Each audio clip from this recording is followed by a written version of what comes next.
Neighbor was stealing water from my supply, so I ruined him. I live in Asia and just purchased a new house.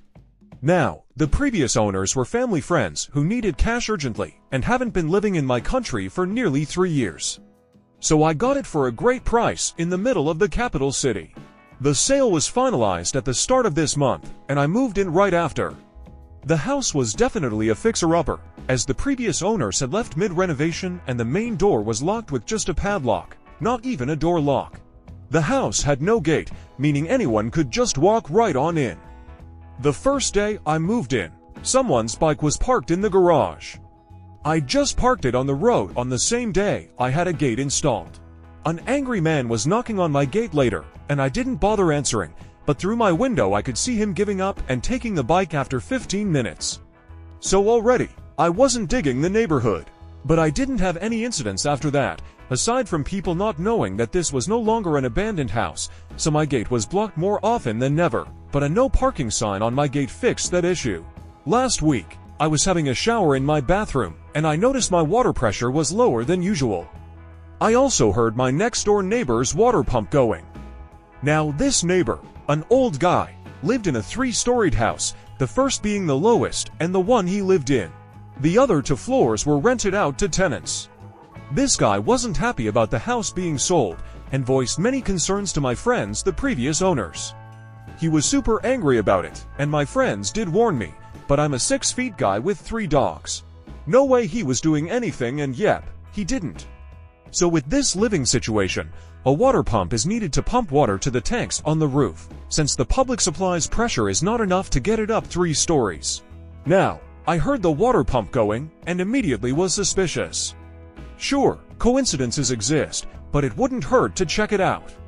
I waited till his pump turned off, and then turned on different taps in the house. Sure enough, the pressure was back to normal. This made me even more suspicious, but if he was stealing water, it also made sense.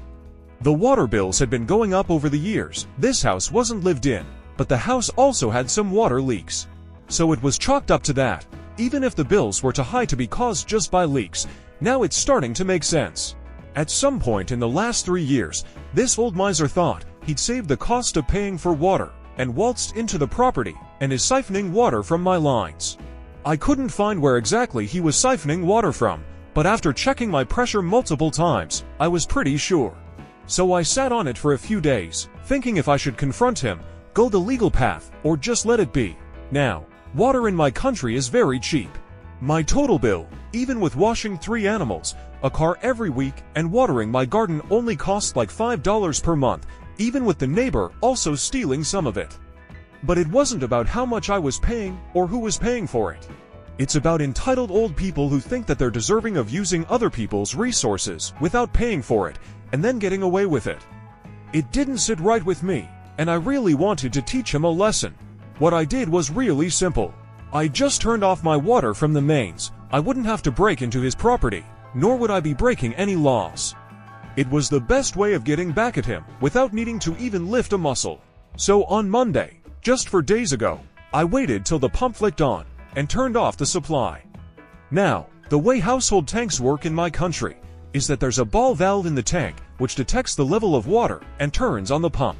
If the level doesn't increase, the valve stays open, which electronically sends a signal to the pump to stay on until the level gets to a point at which the valve closes and also shuts off the pump. However, the level wasn't increasing, and anyone knows that starving a pump of water isn't a good idea. This way, my expectation was that I'd burn out his pump and cause issues with his tenants. What I didn't account for is that his pump running constantly would mess up the fuses by constantly drawing power overnight and absolutely destroy his wiring. If he decided to upgrade his household wiring to a more modern standard, this would have been prevented. This house clearly still had 90s era wiring. At around 3 a.m., I heard all residents in the house waking up and talking in hushed voices about why just their house in the neighborhood doesn't have power or water. I found out about the power part because the tenants devolved into shouting at their landlord. Our tenant protection laws are very important, and power and water are classed as essential even on a state level.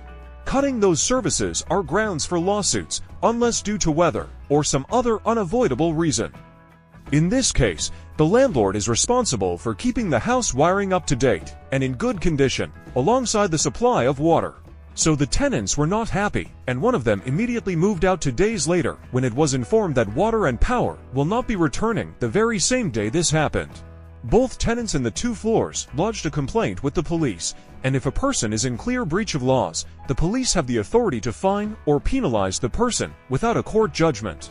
It can be challenged in court if the person thinks that they were unfairly penalized, but they still have to pay the fines and will only be refunded if and when the court finds the fines unlawful.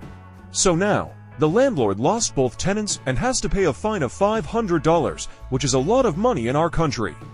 He also has to refund the security deposits of both tenants and cannot rent out until both issues are fixed, which will cost him more money. As of right now, he's moving out on Sunday to his daughter's place since he cannot afford to live alone. The tenants were his only source of income, and he's a retired mechanic, so he has no other income. He did find out why the motor kept drawing power, overloaded the wiring, and burned out. He came by to my gate and asked me if I turned off my water, and I said, "Oh yeah, my tank had a new leak on a pipe, and I turned it off till the next day, until the plumber came by to fix the issue." Y'all, the look on his face. He kept a straight one, but I just knew he was holding back. He just said, "Oh okay," and went back inside. Not sure if he knows I know, but I don't care because he can't do anything. I'm getting a plumber down next week to correct my plumbing and remove any pipes that leave my property. So I got rid of my water issue and a neighbor who could potentially be a pain in the ass by simply flicking a tap off. Two birds, one stone, I'd say. TLDR, bought an abandoned house. Neighbor was siphoning water from my supply. Turned off my water supply when the motor was running. Motor burned out the wiring in the house and cut off water and power to him and his tenants. Tenants lodged police complaints and the landlord got fined, is now destitute and forced to move in with his daughter. Thanks for watching. Subscribe to the channel and leave a comment.